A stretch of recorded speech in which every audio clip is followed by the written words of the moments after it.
contractor. What do we mean? You might hear people talk about this as an employee, or maybe have got an independent contractor, or a contract employee, or a 1099 employee, something like that, okay? It's important to understand that you've got employees who work for you, and you've got contractors who are paid by you to do work, okay? Not necessarily the same thing. So it's important for us to think about why they might be different and when and how I might use them.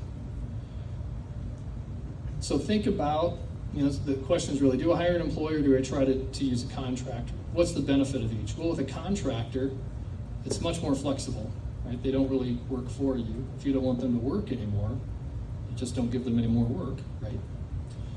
They're not your employees, so you're not paying payroll taxes and things like that on them, so there's a savings for the employer.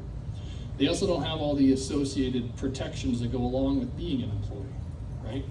They're not, by and large. If we really want to talk about the eccentricities of joint employer situations and things, we can, but by and large, they are not your employee as an independent contractor, so you're not so worried about all of those things. Whereas if somebody's an employee, all those things do apply, right? You are paying payroll taxes to them, you do have those protections in place. But you've got much more control over the situation, you've got more reliability, right? That person works for you, you're supposed to say, I need you to do this, they go do it, right? An independent contractor is gonna have the luxury to say, nope, right? I can't do that, I have other things going on, or I just don't wanna do it, all those kinds of things. Employers can get themselves in a spot though, where they start to muddy the waters. And they want to say that somebody is an independent contractor or a contract employee, when really they're an employee, okay? And it's really important that we get those things straight for a number of reasons, especially because our friends at various state and federal government agencies really want to make sure those things are straight, because they enforce penalties if we don't have those correct, okay? So I'm going to give you some general thoughts around when somebody might be a contractor versus an employee. These are general. I want to point to this little thing right here, right? There's a lot that goes into a particular situation. So this is me saying, think about these things if you're talking about independent contractors versus employees. If you want to talk more about your particular situation, I'd be happy to. But there are tests that need to be applied to try to determine if somebody is an employee or an independent contractor. And really it comes down to these 3 C's is the way I like to establish this. Control, capital, compensation, all right? First and foremost is gonna be control. An independent contractor controls what work is done and how it's done. Second, capital, an independent contractor provides the resources needed to perform the work. And third, compensation, an independent contractor sets the rates for the work. Let's just take an example of a painter, okay? So we own this wonderful building and we say, I want a different color. So we hire Joe, the painter that we found online, come in and say, Joe, I want you to paint this thing. Joe looks at it and says, got it, that'll be $10,000, I don't know. Maybe there's painters who are like, no, I got it. But let's say that's what Joe says, okay? Got it. Joe set the rate. Joe says, that'll be $10,000 and I can start in a month, right? Even though we want it done next week. Joe's gonna use his truck, he's gonna use his brushes, he's gonna buy the paint and all that kind of stuff. We're gonna pay him for that, right? But it's all his stuff. That is an independent contractor. He is a business for himself. Contrast that to say, let's say we own this building, we got a maintenance staff, and we say, Pam, maintenance worker, I'd like you to paint this whole place. I want it this color. It needs to be done within the end of the month, all right? You'll do it on these days. I'm gonna inspect the work, make sure that it's done the way that I want it, et cetera, et cetera, et cetera. And you're gonna get paid what you normally get paid, okay? She's an employee, right? That is, the walls are getting painted either way, right? But one was clearly done by an employee, the other was done by somebody who's an independent contractor. Where employers get into trouble is kind of in the middle, right? Maybe there is somebody that they outsource something to, and they call them an independent contractor, but if that employee really is only routinely working for you, you're the one who's dictating what work is going to be done, how it's going to be done, exactly what you're going to pay, what resources you're going to be, that all starts to feel like an employee, okay?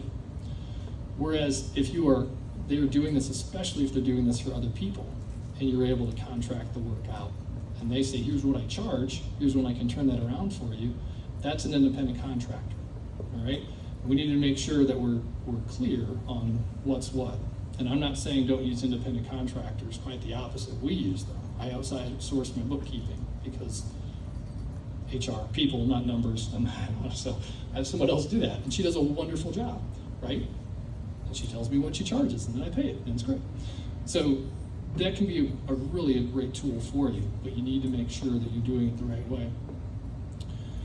The Illinois Department of Labor looks at this, the Federal Department of Labor looks at this, the IRS looks at this. There's lots of folks with eyeballs on this, and we can talk all about the reasons why they might do that, but the fact is that they do. Here's an example of some of the fines for if we get this wrong, right? The Illinois Department of Labor says that somebody who's misclassified could be fined up to $1,500 for each violation or each person per day, right?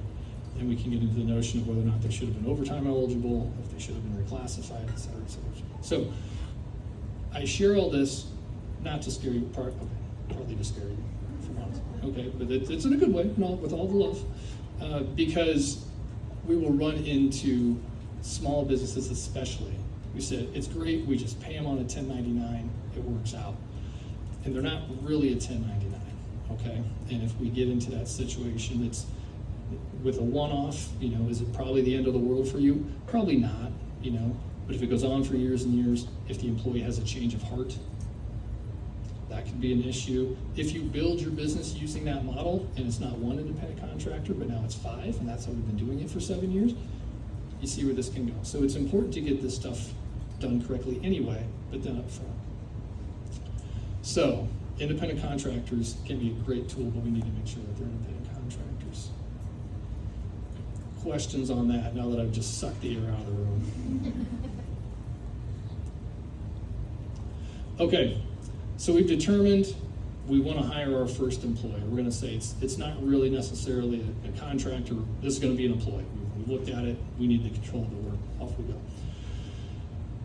Let's think about some of the timing considerations. It's going to be the right time to hire when an employee will generate or save money for the business. You've got enough tasks that are needed for a specific role. There's just enough work that we need someone to do all this stuff. More work is needed than is feasible for a contractor, right? Back to my bookkeeping example. It's too much for my one person to do. I need more help. Or the type of work, like we were just talking about, is not really feasible for a contractor. It's not contractor work, it's going to be employee. So we want to hire somebody. Before we do that, we should talk about compliance obligations.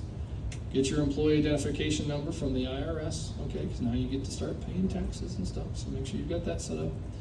You're going to have to file the appropriate forms and pay taxes for employees. Talk with your accountants, they can get you set up with all this kind of stuff. You're going to register with the Illinois Department of Employment Security. They've got a new hire notification system that comes into play if somebody leaves. Now there's unemployment issues. That's really what IDES does. You're going to need to get some workers' comp insurance, okay?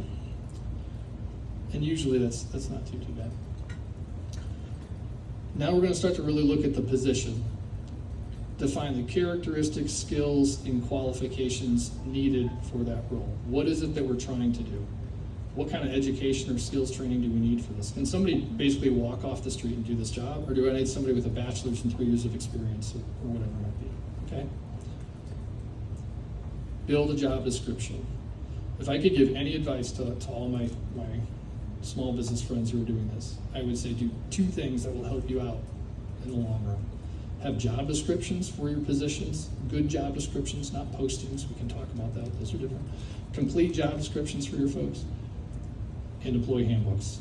If you do those 2 things, you are really going to be in a good way, and that gives you infrastructure to build on.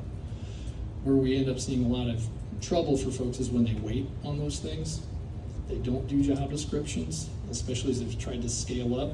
Things are kind of muddy, or somebody has a work comp issue, or they've got a disability issue, or something else. Trying to figure out whether or not they can keep working, but we don't really know, right? Same thing with handbooks. People don't really know what their benefits are, or what the expectations are for attendance, or this or that. So do yourself a favor, get that stuff in place. Like I said, I have 5 employees and we have handbooks and job descriptions for everybody, but I kind of better. If I don't, then I don't know if you want to listen to me as an HR consultant. Anyways, do some job descriptions. Create a job title that will attract the right candidate. Figure out what it is that you're trying to accomplish here, and try to come up with something that really speaks to them, okay? And this can be a little bit more art than science, but find out something that speaks to the kind of work that you're doing. You don't want to overshoot, because if you try to make it sound too much more than it is, then you're going to really end up in a spot where maybe you're getting overqualified candidates. You're kind of wasting both of your time. You don't want to undershoot and get people who are not qualified for that position either, right? So put some thought into what it is that you need. Okay, here comes another one we're going to spend a little time on. Let's determine their overtime eligibility status. Okay? Anybody ever heard the terms exempt and non-exempt before when we're talking about employees, right? I see a couple of nods. Exempt and non-exempt means, are they exempt from the overtime provisions of the Fair Labor Standards Act of 1938? We can have all kinds of discussions about whether or not a law from 1938 is really the best one to guide a 21st century workplace. Maybe we'll come back, we can talk that time. Point is, this is what we got, all right? State laws mirror this.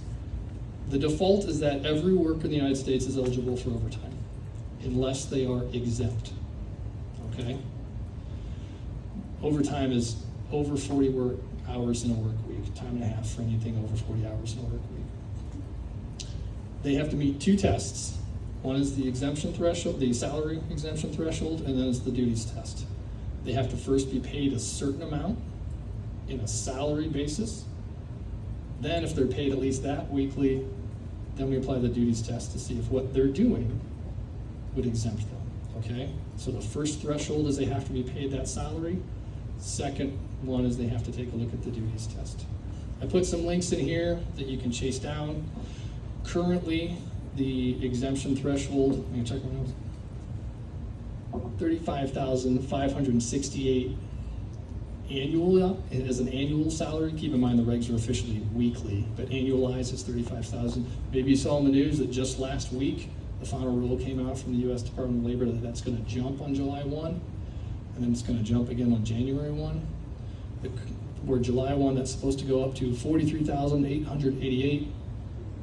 And then January 1, it's supposed to go up to $58,656. So what does all that mean here? Why are you throwing these numbers around? Anybody who doesn't make at least that much on a salary basis is going to be eligible for overtime. Probably be legal challenges. We'll see where it shakes out, but they've been talking about this for a long time. I'm going to bring us back around to what I'm talking about, though. Check out these links, please. There is a great tool actually on the U.S. Department of Labor website that can help you kind of navigate this. But the point I want to drive home is that this is not at your discretion or the employee's discretion. Neither of you get to choose whether or not somebody is eligible for overtime. You don't get to say, we're just going to pay you salary, it's got to be great, right? They don't get to say, I love this place, I'd work here for free, I don't care about overtime. Maybe that's true, all right? I bet it is.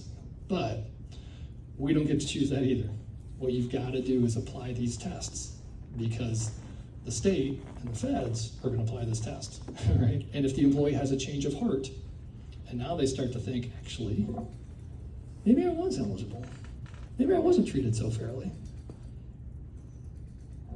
You need to be able to defend your position on why you didn't pay them overtime, okay? So this is an incredibly important thing to get right out of the gate. Then, like I said a second ago, employee handbooks. I would establish workplace policies and procedures, make sure that people know the rules, what it's like to work here. That's going to make your life a lot easier down the road.